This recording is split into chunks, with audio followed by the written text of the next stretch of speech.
Hello everyone and welcome back to my Warhammer 40k guides. I am Brady and today I will be touching up on and giving my updated opinion on the controversy from the Las Vegas Open.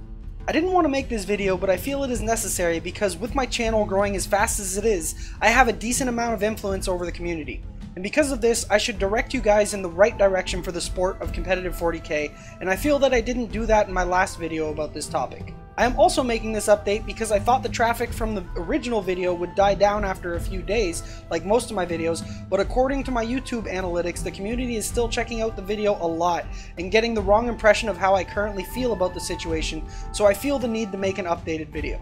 For those of you that didn't watch the original video or have been living under a rock and aren't aware of the controversy, in the semi-finals of the LVO there was a game between a guy named Tony and a guy named Alex, both of which are some of the best players in the world. Tony took over an hour for his first turn and then tried to verbally rush Alex through his own turn, which caused Alex to make a game-losing mistake by losing out on his movement phase because he deep struck his reserves at the beginning of his turn before moving anything. And because of the rules, technically that means Alex is in the end of his movement phase, so Tony called him out on it and Alex couldn't move anything afterwards, losing out on most of his movement that turn. My original opinion was that the player in question, Tony, did nothing wrong, played the game by the rules, was sportsmanlike, and found advantages in the game where he could by quote-unquote abusing the rules. At the time, I was 100% for this and even agreed with it and condoned it, and I even went as far as defending Tony and how he acted. After reading many, and I mean many, comments on the video and on Reddit posts, my opinion on the matter has changed and I want to make it known to the community because again, I don't want to lead you guys in the wrong direction. I would rather teach you guys how to properly play this game and be sportsmanlike about it. So here it is. Based off of the rules, Tony technically did nothing wrong, but that doesn't mean he wasn't being a poor sport. I still feel at high levels of play, which I consider any tournament with money on the line to be, people should understand the rules in the sequence of a turn, and should follow the rules as closely as possible and not forget the things that they have to do. Like I stated earlier, when you're in a tournament, you should be on the top of your game. And part of being on the top of your game in a game such as Warhammer 40k, it's to remember how the game is played and how to follow those rules. If you don't know how the game is played and mess up the most basic of rules like deep striking at the beginning of your turn, then you needed a bit more practice before signing up for the event. I know and have already said Alex is one of the better players in the world, so obviously he knows his rules, but his nerves got the best of him and he made a mistake that Tony was then able to capitalize on. Now normally I would say this is okay, and like in the first video I explained why, but this situation is unique and we have to take into account all of the variables. When you consider the fact that Tony was rushing Alex after taking an hour-long turn himself, I think this situation in particular isn't sportsmanlike at all.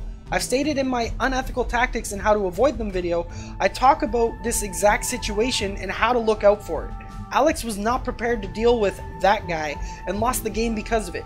Tony was distracting his opponent in order to force the mistake. So in this specific situation, does that mean what Tony did was quote-unquote right? Yes and no. Yes, because he's playing the game by the rules, and no, because he used an unethical tactic to gain that advantage. Had he not rushed Alex and taken over an hour for his first turn, I would still be on Tony's side 100%, but after reading the comments on my video and on Reddit and going back to rewatch the entire game, I can now easily say Tony crossed the line from being a very intense competitive player to becoming that guy. If Alex wasn't rushed and messed up on his own, then again I'd be on Tony's side completely. But because of this situation and what caused Alex to be rushed and make the mistake, which was Tony taking a long turn and then rushing Alex, I do not agree with how Tony was acting. So to answer if I would do something like this, yes I would under the right circumstances, but I wouldn't rush my opponent or distract them or do any of the things I mentioned that guy would do in order to gain that advantage. But I mean, if I took a reasonable amount of time for my turn and didn't rush my opponent to force mistakes and they end up making a mistake on their own, sure, I'd call them out on it, especially if it's a big game in the tournament and it matters. But I wouldn't do anything to trick them into making that mistake because that would be very and extremely unsportsmanlike, and that's what Tony did.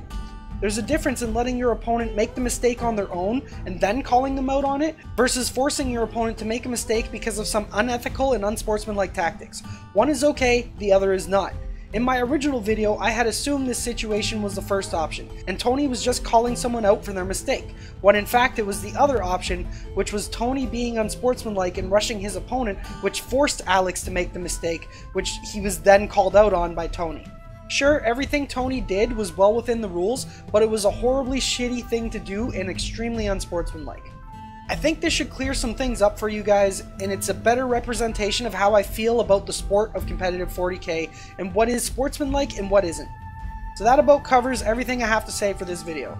Hopefully you guys understand where I'm coming from when I say this stuff, and know that I truly do love competitive Warhammer 40K and want to see it flourish. And I know it won't have the chance to do that if people start thinking the way Tony acted was acceptable, because it isn't. Well anyways, hopefully you guys enjoyed this video more than the last one, and I hope it gives a better representation of how I feel about the situation. Thanks for watching the video, and I'll see you in the next one. Happy wargaming.